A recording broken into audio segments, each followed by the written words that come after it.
Translated into English by H. L. Havel, B.A. Formerly Scholar of University College, Oxford. With an introduction by Andrew Lang. London: Macmillan & Co. and New York. 1890. All rights reserved. 2. S. H. Butcher, Esq., LL.D. Professor of Greek in the University of Edinburgh, formerly Fellow of Trinity College, Cambridge, and of University College, Oxford. This attempt to present the great thoughts of Longinus in an English form is dedicated in acknowledgement of the kind support but for which it might never have seen the light and of the benefits of that instruction to which it largely owes whatever of scholarly quality it may possess. Translator's Preface. The text which has been followed in the present translation is that of John Vaughan, 1867, revised by Vaughan, and republished in 1884. In several instances it has been found necessary to diverge from Vaughan's readings, such divergencies being duly pointed out in the notes. One word as to the aim and scope of the present translation. My object throughout has been to make Longinus speak in English, to preserve, as far as lay in my power, the noble fire and lofty tone of the original. How to effect this, without being betrayed into a loose paraphrase, was an exceedingly difficult problem. The style of Longinus is in a high degree original, occasionally running into strange eccentricities of language, and no one who has not made the attempt can realize the difficulty of giving anything like an adequate version of the more elaborate passages. These considerations I submit to those to whom I may seem at first sight to have handled my text too freely. My best thanks are due to Dr. Butcher, Professor of Greek in the University of Edinburgh, who from first to last has shown a lively interest in the present undertaking which I can never sufficiently acknowledge. He has read the translation throughout, and acting on his suggestions I have been able in numerous instances to bring my version into a closer conformity with the original. I have also to acknowledge the kindness of the distinguished writer who has contributed the introduction, and who, in spite of the heavy demands on his time, has lent his powerful support to help on the work of one who was personally unknown to him. In conclusion, I may be allowed to express a hope that the present attempt may contribute something to reawaken an interest in an unjustly neglected classic. Analysis. The treatise on the Sublime may be divided into 6 parts, as follows. I.CCI 2. The work of Caecilius. Definition of the Sublime. Whether sublimity falls within the rules of art. 2.CC3V, The beginning lost. Vices of style opposed to the sublime, affectation, bombast, false sentiment, frigid conceits. The cause of such defects. 3.CC6, 7. The true sublime, what it is, and how distinguishable. 4.CC8XL. 5 sources of the sublime, how sublimity is related to passion, C8, sections 2 through 4. A grandeur of thought, CC 9 to 15. A. As the natural outcome of nobility of soul. Examples, C9. B's choice of the most striking circumstances. Sappho's Ode, CX. C. Amplification. Plato compared with Demosthenes, Demosthenes with Cicero, CC 11 to 13. D. Imitation, CC 13, 14. E. Imagery, C. 15.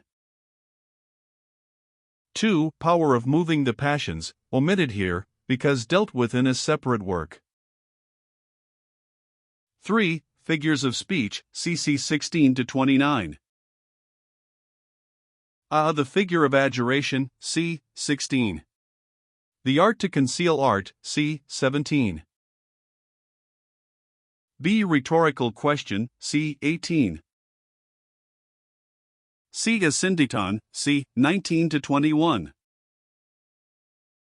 D. Hyperbaton, c. 22. E. Changes of number, person, tense, etc., cc 23 to 27. F. Periphrasis, cc 28, 29.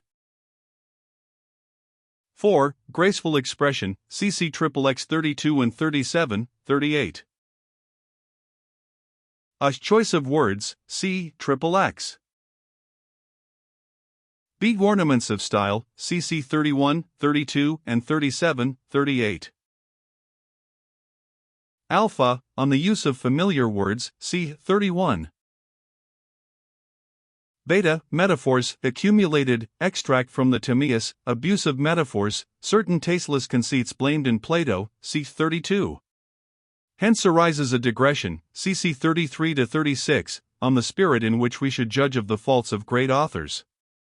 Demosthenes compared with Hyperides, Lysias with Plato. Sublimity, however far from faultless, to be always preferred to a tame correctness. Gamma. Comparisons and similes, lost, c. 37. Delta. Hyperbole, c. 38. V. Dignity and elevation of structure, cc 39, xl.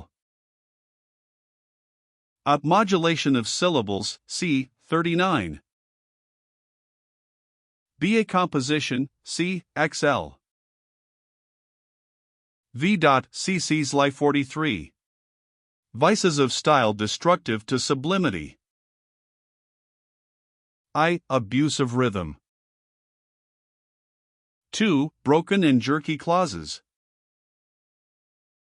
3. Undue prolixity. CC's Lie, 42. 4. Improper use of familiar words. Anticlimax. Example from Theopompus, c. 43. 6. Why this age is so barren of great authors, whether the cause is to be sought in a despotic form of government, or, as Longinus rather thinks, in the prevailing corruption of manners, and in the sordid and paltry views of life which almost universally prevail, c. 44. Introduction. Treatise on the Sublime. Boileau, in his introduction to his version of the ancient treatise on the Sublime, says that he is making no valueless present to his age. Not valueless, to a generation which talks much about style and method in literature, should be this new rendering of the noble fragment, long attributed to Longinus, the Greek tutor and political advisor of Zenobia. There is, indeed, a modern English version by Spurden, I.1, but that is now rare, and seldom comes into the market. Rare, too, is Vacher's critical essay, 1854, which is unlucky, as the French and English books both contain valuable disquisitions on the age of the author of the treatise. This excellent work has had curious fortunes. It is never quoted nor referred to by any extant classical writer, and, among the many books attributed by Suedas to Longinus, it is not mentioned. Decidedly, the old world has left no more noble relic of criticism. Yet the date of the book is obscure, and it did not come into the hands of the learned in modern Europe till Robertelli and Manutius each published editions in 1544. From that time the treatise has often been printed, edited, translated, but opinion still floats undecided about its origin and period. Does it belong to the age of Augustus, or to the age of Aurelian? Is the author the historical Longinus, the friend of Plotinus, the tutor of Porphyry, the victim of Aurelian, or have we here a work by an unknown hand more than 2 centuries earlier? Manuscripts and traditions are here of little service. The oldest manuscript, that of Paris, is regarded as the parent of the rest. It is a small quarto of 414 pages, whereof 335 are occupied by the problems of Aristotle. Several leaves have been lost, hence the fragmentary character of the essay. The Paris Mississippi has an index, first mentioning the problems, and then delta iota omicron nu upsilon sigma iota omicron upsilon eta lambda omicron gamma gamma iota nu omicron upsilon pi epsilon rho iota upsilon psi omicron upsilon sigma, that is, the work of Dionysius, or of Longinus, about the sublime. On this showing, the transcriber of the MS considered its authorship dubious.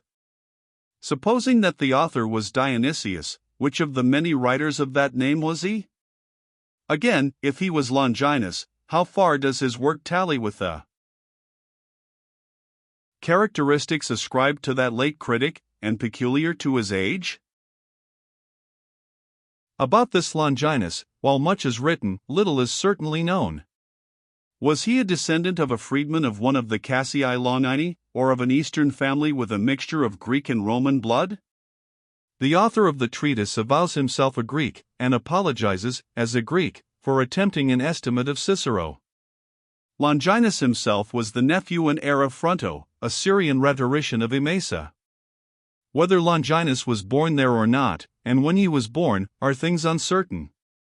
Porphyry, born in 233 AD, was his pupil. Granting that Longinus was 20 years Porphyry's senior, he must have come into the world about 213 AD. He traveled much, studied in many cities, and was the friend of the mystic Neoplatonists, Plotinus and Ammonius. The former called him a philologist, not a philosopher. Porphyry shows us Longinus at a supper where the plagiarisms of Greek writers are discussed, a topic dear to trivial or spiteful mediocrity. He is best known by his death. As the Greek secretary of Zenobia, he inspired a haughty answer from the queen to Aurelian, who therefore put him to death. Many rhetorical and philosophic treatises are ascribed to him, whereof only fragments survive. Did he write the treatise on the Sublime? Modern students prefer to believe that the famous essay is, if not by Plutarch, as some hold, at least by some author of his age, the age of the early Caesars. The arguments for depriving Longinus, Zenobia's tutor, of the credit of the treatise lie on the surface, and may be briefly stated. He addresses his work as a letter to a friend, probably a Roman pupil, Terentianus, with whom he has been reading a work on the Sublime by Caecilius. Now Caecilius, a voluminous critic, certainly lived not later than Plutarch, who speaks of him with a sneer. It is unlikely then that an author, 2 centuries later, would make the old book of Caecilius the starting point of his own. He would probably have selected some recent or even contemporary rhetorician. Once more, the writer of the Treatise of the Sublime quotes no authors later than the Augustan period. Had he lived as late as the historical Longinus, he would surely have sought examples of bad style, if not of good, from the works of the Silver Age. Perhaps he would hardly have resisted the malicious pleasure of censuring the failures among whom he lived. On the other hand, if he cites no late author, no classical author cites him, in spite of the excellence of his book. But we can hardly draw the inference that he was of late date from this purely negative evidence. Again, he describes, in a very interesting and earnest manner, the characteristics of his own period. Translation, pages 82 to 86. Why, he is asked, has genius become so rare? There are many clever men, but scarce any highly exalted and wide-reaching genius. Has eloquence died with liberty? We have learned the lesson of a benignant despotism, and have never tasted freedom. The author answers that it is easy and characteristic of men to blame the present times. Genius may have been corrupted, not by a worldwide peace, but by love of gain and pleasure, passions so strong that I fear, for such men as we are, it is better to serve than to be free. If our appetites were let loose altogether against our neighbors, they would be like wild beasts uncaged, and bring a deluge of calamity on the whole civilized world. Melancholy words, and appropriate to our own age, when cleverness is almost universal, and genius rare indeed, and the choice between liberty and servitude hard to make, were the choice within our power. But these words assuredly apply closely to the peaceful period of Augustus, when Virgil and Horace praising their tyrant sang, not to the confused age of the historical Longinus. Much has been said of the allusion to the lawgiver of the Jews as no ordinary person, but that remark might have been made by a heathen acquainted with the Septuagint, at either of the disputed dates. On the other hand, our author, section 13, quotes the critical ideas of Ammonius and his school, as to the debt of Plato to Homer. Now the historical Longinus was a friend of the Neoplatonist teacher, not writer, Ammonius Saccas. If we could be sure that the Ammonius of the treatise was this Ammonius, the question would be settled in favor of the late date. Our author would be that Longinus who inspired Zenobia to resist Aurelian, and who perished under his revenge. But Ammonius is not a very uncommon name, and we have no reason to suppose that the Neoplatonist Ammonius busied himself with the literary criticism of Homer and Plato. There was, among others, an Egyptian Ammonius, the tutor of Plutarch. These are the mass of the arguments on both sides. M. Egger sums them up thus: after carefully examining the tradition of the Mizes, and the one very late testimony in favor of Longinus, I hesitated for long as to the date of this precious work. In 1854 M. Vaucheray.2 inclined me to believe that Plutarch was the author. I.3 all seems to concur towards the opinion that, if not Plutarch, at least one of his contemporaries wrote the most original Greek essay in its kind since the Rhetoric and Poetic of Aristotle. I.4. We may, on the whole, agree that the nobility of the author's thought, his habit of quoting nothing more recent than the Augustan age, and his description of his own time, which seems so pertinent to that epoch, mark him as its child rather than as a great critic lost among the Somnia Pythagorea of the Neoplatonists. On the other hand, if the author be a man of high heart and courage, as he seems, so was that martyr of independence, Longinus. Not without scruple, then, can we deprive Zenobia's tutor of the glory attached so long to his name. Whatever its date, and whoever its author may be, the treatise is fragmentary. The lost parts may very probably contain the secret of its period and authorship. The writer, at the request of his friend, Terentianus, and dissatisfied with the essay of Caecilius, sets about examining the nature of the sublime in poetry and oratory. To the latter he assigns, as is natural, much more literary importance than we do, in an age when there is so little oratory of literary merit, and so much popular rant. The subject of sublimity must naturally have attracted a writer whose own moral nature was pure and lofty, who was inclined to discover in moral qualities the true foundation of the highest literary merit. Even in his opening words he strikes the keynote of his own disposition, where he approves the saying that the points in which we resemble the divine nature are benevolence and love of truth. Earlier or later born, he must have lived in the midst of literary activity, curious, eager, occupied with petty questions and petty quarrels, concerned, as men in the best times are not very greatly concerned, with questions of technique and detail. Cut off from politics, people found in composition a field for their activity. We can readily fancy what literature becomes when not only its born children, but the minor busybodies whose natural place is politics, excluded from these, pour into the study of letters. Love of notoriety, vague activity, fantastic indolence, we may be sure, were working their will in the sacred close of the Muses. There were literary sets, jealousies, recitations of new poems. There was a world of amateurs, if there were no papers and paragraphs. To this world the author speaks like a voice from the older and graver age of Greece. If he lived late, we can imagine that he did not quote contemporaries, not because he did not know them, but because he estimated them correctly. He may have suffered, as we suffer, from critics who, of all the world's literature, know only the last thing out, and who take that as a standard for the past, to them unfamiliar, and for the hidden future. As we are told that excellence is not of the great past, but of the present, not in the classical masters, but in modern Muscovites, Portuguese, or American young women, so the author of the treatise may have been troubled by Asiatic eloquence, now long forgotten, by names of which not a shadow survives. He, on the other hand, has a right to be heard because he has practiced a long familiarity with what is old and good. His mind has ever been in contact with masterpieces, as the mind of a critic should be, as the mind of a reviewer seldom is, for the reviewer has to hurry up and down inspecting new literary adventurers. Not among their experiments will he find a touchstone of excellence, a test of greatness, and that test will seldom be applied to contemporary performances. What is the test, after all, of the sublime, by which our author means the truly great, the best and most passionate thoughts, nature's high and rare inspirations, expressed in the best chosen words? He replies that a just judgment of style is the final fruit of long experience. Much has he traveled in the realms of gold. The word style has become a weariness to think upon, so much is said, so much is printed about the art of expression, about methods, tricks, and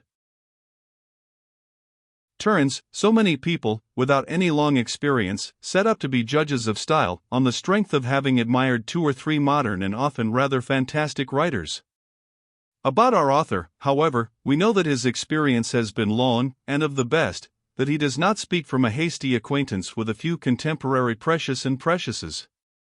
The bad writing of his time he traces, as much of our own may be traced, to the pursuit of novelty in thought, or rather in expression. It is this that has turned the brain of nearly all our learned world today. Gardens nous d'écrire trop bien, he might have said, c'est la pire manière qu'il d'écrire. I.5.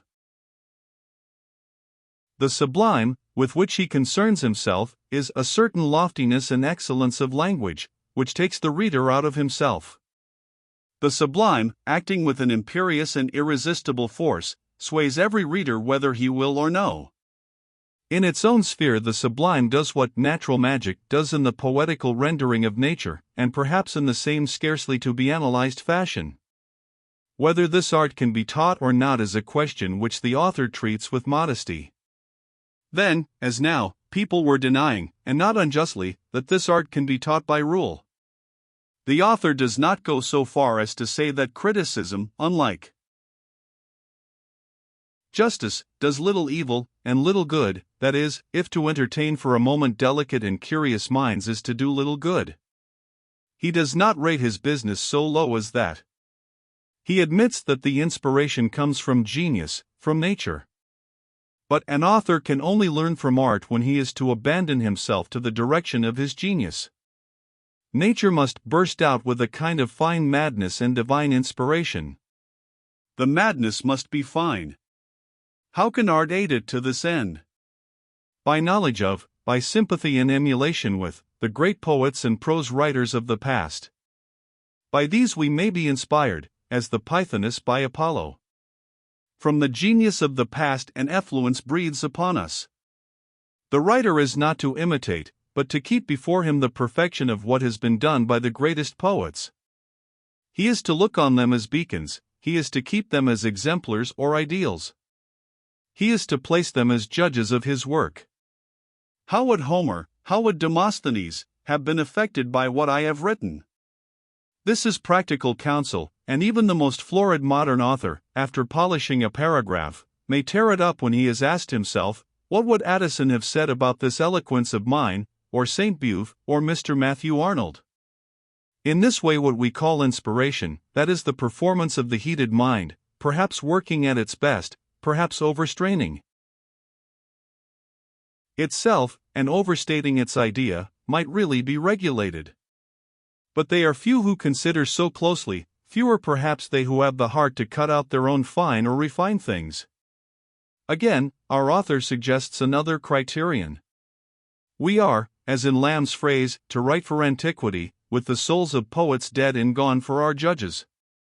But we are also to write for the future, asking with what feelings posterity will read us if it reads us at all.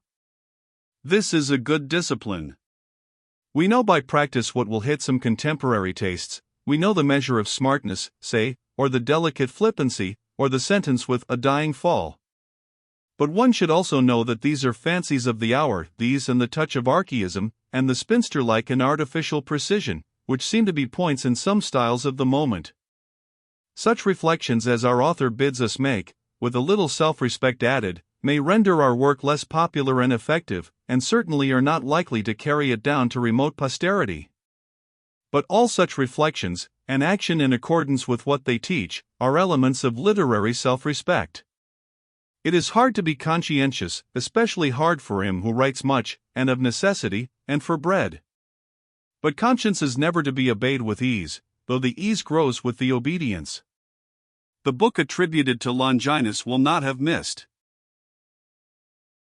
its mark if it reminds us that, in literature at least, for conscience there is yet a place, possibly even a reward, though that is unessential. By virtue of reasonings like these, and by insisting that nobility of style is, as it were, the bloom on nobility of soul, the treatise on the Sublime becomes a tonic work, wholesome to be read by young authors and old. It is natural in us to feel our souls lifted up by the true sublime, and, conceiving a sort of generous exultation, to be filled with joy and pride, as though we had ourselves originated the ideas which we read. Here speaks his natural disinterested greatness. The author himself is here sublime, and teaches by example as well as precept, for few things are purer than a pure and ardent admiration. The critic is even confident enough to expect to find his own nobility in others, believing that what is truly sublime will always please, and please all readers. And in this universal acceptance by the populace and the literate, by critics and creators, by young and old, he finds the true external canon of sublimity. The verdict lies not with contemporaries, but with the large public, not with the little set of dilettanti, but must be spoken by all. Such verdicts assign the crown to Shakespeare and Molière, to Homer and Cervantes. We should not clamorously anticipate this favorable judgment for Bryant or Emerson, nor for the greatest of our own contemporaries. Boileau so much misconceived these lofty ideas that he regarded Longinus's judgment as solely that of good sense, and held that, in his time, nothing was good or bad till he had spoken. But there is far more than good sense, there is high poetic imagination and moral greatness, in the criticism of our author, who certainly would have rejected Boileau's compliment when he selects Longinus as a literary dictator. Indeed, we almost grudge our author's choice of a subject. He who wrote that it was not in nature's plan for us, her children, to be base and ignoble, no, she brought us into life as into some great field of contest, should have had another field of contest than literary criticism. It is almost a pity that we have to doubt the tradition, according to which our author was Longinus, and, being but a rhetorician, greatly dared and bravely died. Taking literature for his theme, he wanders away into grammar, into considerations of tropes and figures, plurals and singulars, trumpery mechanical pedantries, as we think now, to whom grammar is no longer, as of old, a new invented game. Moreover, he has to give examples of the faults opposed to sublimity, he has to dive into and search the bathos, to dally over examples of the bombastic, the overwrought, the puerile. These faults are not the sins of minds generous and aspiring, and we have them with us always. The additions to Boileau's preface, Paris, 1772, contain abundance of examples of faults from Voiture, Mascarin, Bossuet, selected by M. de Saint-Marc, who no doubt found abundance of entertainment in the chastising of these obvious affectations. It hardly seems the proper work for an author like him who wrote the treatise on the Sublime. But it is tempting, even now, to give contemporary instances of skill in the art of sinking modern cases of bombast, triviality, false rhetoric. Speaking generally, it would seem that bombast is one of the hardest things to avoid in writing, says an author who himself avoids it so well. Bombast is the voice of sham passion, the shadow of an insincere attitude. Even the wretched phantom who still bore the imperial title stooped to pay this ignominious blackmail, cries bombast in Macaulay's Lord Clive. The picture of a phantom who is not only a phantom but wretched, stooping to pay blackmail which is not only blackmail but ignominious, may divert the reader and remind him that the faults of the past are the faults of the present. Again, the desolate islands along the seacoast, overgrown by noxious vegetation, and swarming with deer and tigers, do, what does anyone suppose, perform what forlorn part in the economy of the world? Why, they supply the cultivated districts with abundance of salt. It is as comic as "And thou Dalhousie, thou great god of war, lieutenant colonel to the Earl of March." Bombast transcends the sublime and falls on the other side. Our author gives more examples of puerility. Slips of this sort are made by those who, aiming at brilliancy, polish, and especially attractiveness, are landed in paltriness and silly affectation. Some modern instances we had chosen, the field of choice is large and richly fertile in those blossoms. But the reader may be left to twine a garland of them for himself. To select from contemporaries were invidious, and might provoke retaliation. When our author censures Timaeus for saying that Alexander took less time to annex Asia than Isocrates spent in writing an oration, to bid the Greeks attack Persia, we know what he would have thought of Macaulay's antithesis. He blames Xenophon for a poor pun, and Plato, less justly, for mere figurative badinage. It would be an easy task to ransack contemporaries, even great contemporaries, for similar failings, for pomposity, for the florid, for sentences like processions of intoxicated torchbearers, for pedantic display of cheap erudition, for misplaced flippancy, for nice derangement of epitaphs wherein no adjective is used which is appropriate.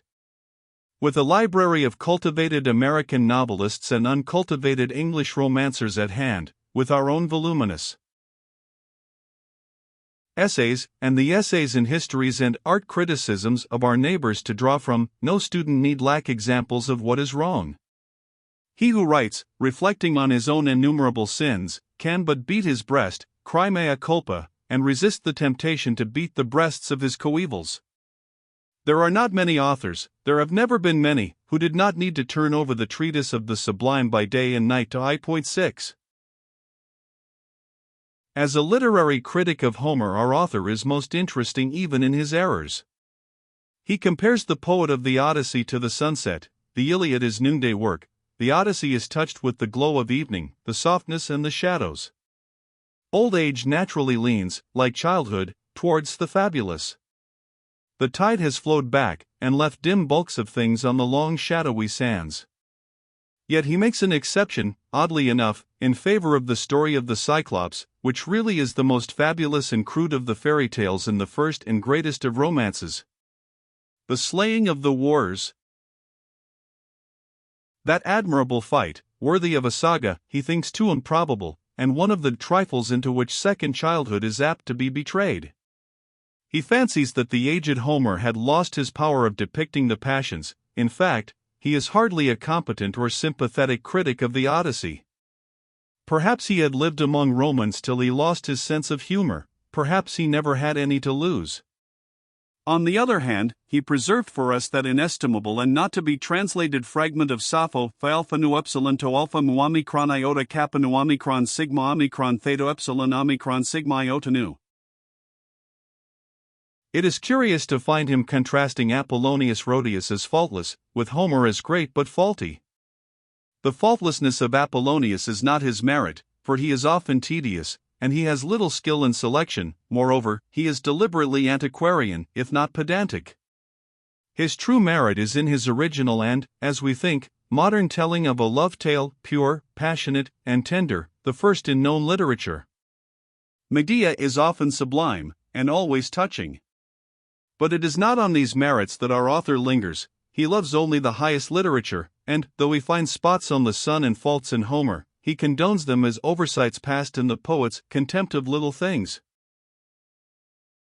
Such for us today are the lessons of Longinus. He traces dignity in fire of style to dignity in fire of soul. He detects and denounces the very faults of which, in each other, all writers are conscious, and which he brings home to ourselves. He proclaims the essential merits of conviction and of selection. He sets before us the noblest examples of the past, most welcome in a straining age which tries already to live in the future. He admonishes and he inspires. He knows the marvelous power and enthralling charm of appropriate and striking words without dropping into mere word tasting.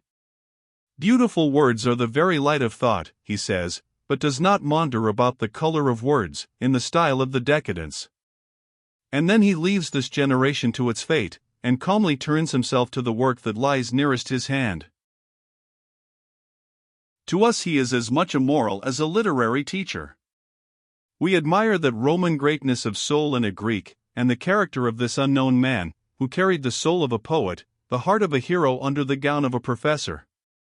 He was one of those whom books cannot debilitate, nor a life of study incapacitate for the study of life. A. L. I.1 Longmans, London, 1836.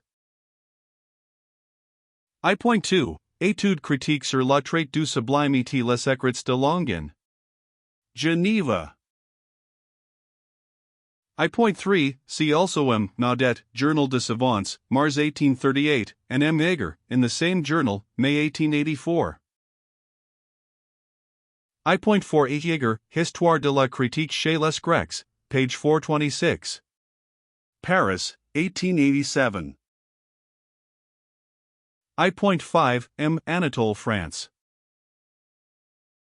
I.6 The examples of bombast used to be drawn as late as Spurden's translation, 1836, from Lee, from Troilus and Cressida, and The Taming of the Shrew. Cowley and Crashaw furnished instances of conceits, Waller, Young, and Haley of frigidity, and Darwin of affectation. What beaux and beauties crowd the gaudy groves, and woo and win their vegetable loves. A phrase adopted, vapid vegetable loves, by the laureate in The Talking Oak. I. 1. The treatise of Caecilius on the Sublime, when, as you remember, my dear Terentian, we examined it together, seemed to us to be beneath the dignity of the whole subject, to fail entirely in seizing the salient points, and to offer little profit, which should be the principal aim of every writer, for the trouble of its perusal. There are two things essential to a technical treatise. The first is to define the subject, the second in order, as it is by much the first in importance, to point out how and by what methods we may become masters of it ourselves. And yet Caecilius, while wasting his efforts in 1,000 illustrations of the nature of the sublime, as though here we were quite in the dark, somehow passes by as immaterial the question how we might be able to exalt our own genius to a certain degree of progress in sublimity. However, perhaps it would be fairer to commend this two writer's intelligence and zeal in themselves, instead of blaming him for his omissions. And since you have bidden me also to put together, if only for your entertainment, a few notes on the subject of the sublime, let me see if there is anything in my speculations which promises advantage to men of affairs. In you, dear friend, such is my confidence in your abilities, and such the part which becomes you, I look for a sympathizing and discerning one critic of the several parts of my treatise. For that was a just remark of his who pronounced that the points in which we resemble the divine nature are benevolence and love of truth. 3. As I am addressing a person so accomplished in literature, I need only state, without enlarging further on the matter, that the sublime, wherever it occurs, consists in a certain loftiness and excellence of language, and that it is by this, and this only, that the greatest poets and prose writers have gained eminence, and won themselves a lasting place in the temple of fame. For a lofty passage does not convince the reason of the reader, but takes him out of himself. That which is admirable ever confounds our judgment, and eclipses that which is merely reasonable or agreeable. To believe or not is usually in our own power, but the sublime, acting with an imperious and irresistible force, sways every reader whether he will or no. Skill in invention, lucid arrangement and disposition of facts are appreciated not by one passage, or by two, but gradually manifest themselves in the general structure of a work. But a sublime thought, if happily timed, illumines to an entire subject with the vividness of a lightning flash, and exhibits the whole power of the orator in a moment of time. Your own experience, I am sure, my dearest Terentian, would enable you to illustrate these and similar points of doctrine. 2. The first question which presents itself for solution is whether there is any art which can teach sublimity or loftiness in writing. For some hold generally that there is mere delusion in attempting to reduce such subjects to technical rules. The sublime, they tell us, is born in a man, and not to be acquired by instruction. Genius is the only master who can teach it. The vigorous products of nature, such as their view, are weakened and in every respect debased, when robbed of their flesh and blood by frigid technicalities. 2. But I maintain that the truth can be shown to stand otherwise in this matter. Let us look at the case in this way: nature in her loftier and more passionate moods, while detesting all appearance of restraint, is not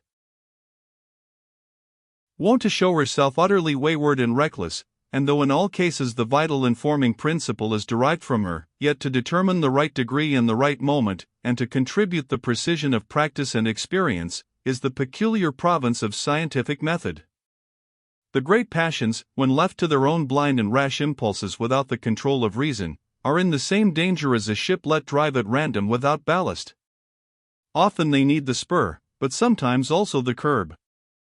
3. The remark of Demosthenes with regard to human life in general, that the greatest of all blessings is to be fortunate, but next to that and equal in importance is to be well advised, for good fortune is utterly ruined by the absence of good counsel, may be applied to literature, if we substitute genius for fortune, and art for counsel.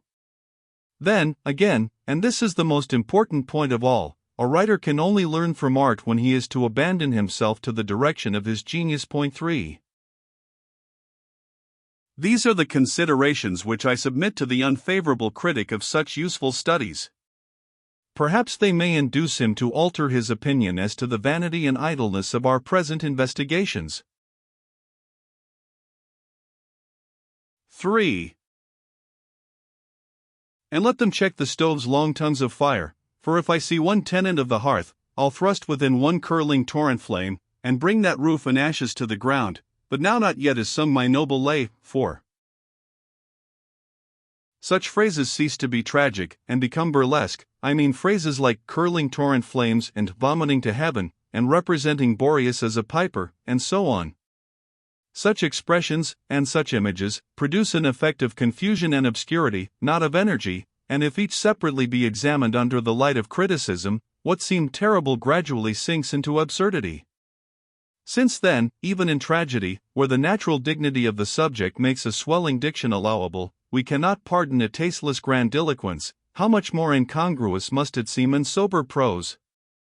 2. Hence we laugh at those fine words of Gorgias of Leontini, such as Xerxes the Persian Zeus and vultures, those living tombs, and at certain conceits of Callisthenes which are high-flown rather than sublime, and at some in Clitarchus more ludicrous still, a writer whose frothy style tempts us to travesty Sophocles and say, he blows a little pipe,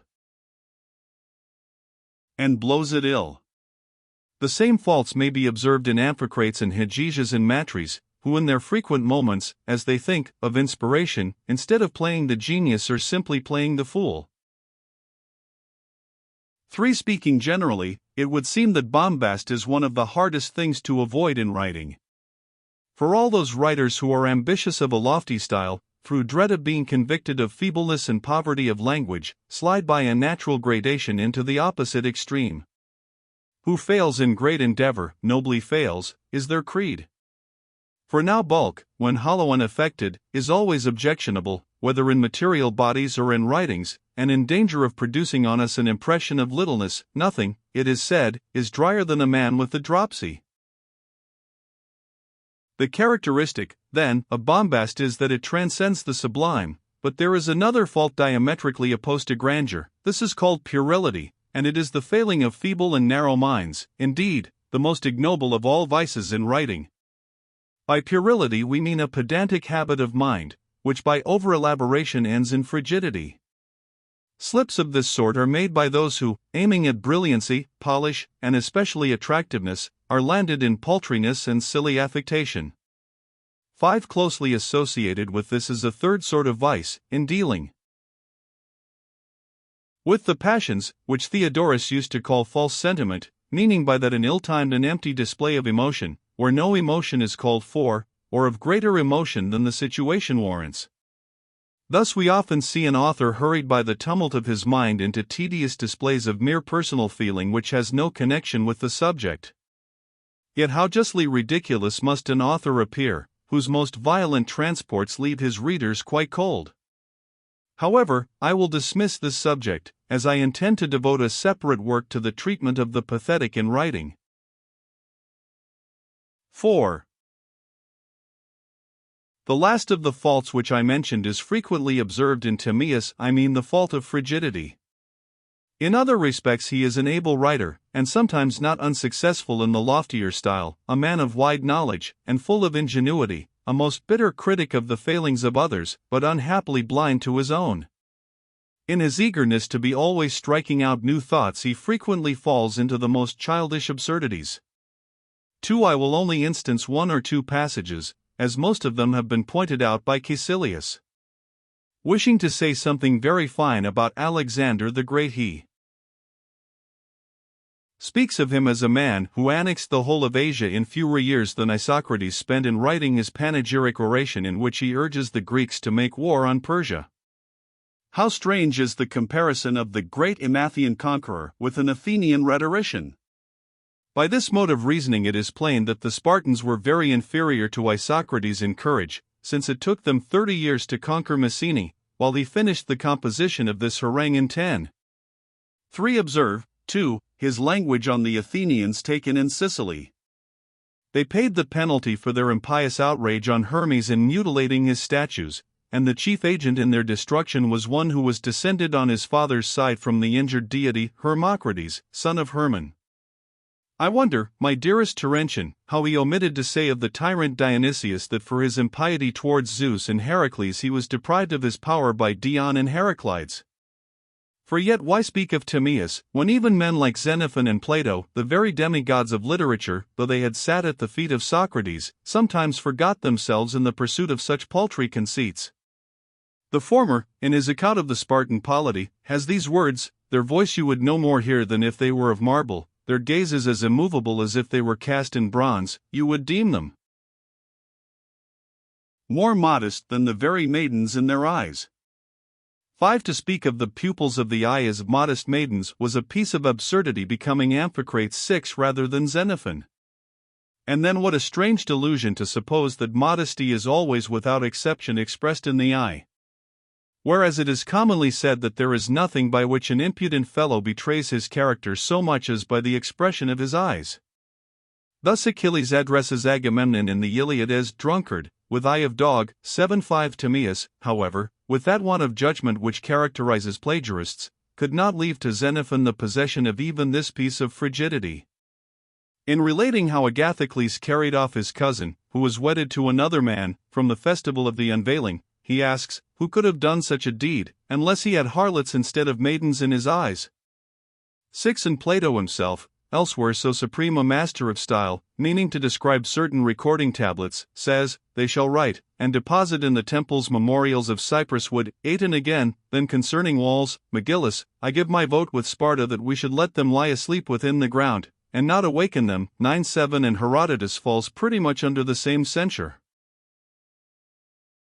When he speaks of beautiful women as tortures to the eye, 10. Note here there is some excuse, as the speakers in this passage are drunken barbarians. Still, even from dramatic motives, such errors in taste should not be permitted to deface the pages of an immortal work. V. Now all these glaring improprieties of language may be traced to one common root, the pursuit of novelty in thought. It is this that has turned the brain of nearly all the learned world of today. Human blessings and human ills commonly flow from the same source, and, to apply this principle to literature, those ornaments of style, those sublime and delightful images, which contribute to success, are the foundation and the origin, not only of excellence, but also of failure. It is thus with the figures called transitions and hyperboles, and the use of plurals for singulars. I shall show presently the dangers which they seem to involve. Our next task, therefore, must be to propose and to settle the question how we may avoid the faults of style related to sublimity.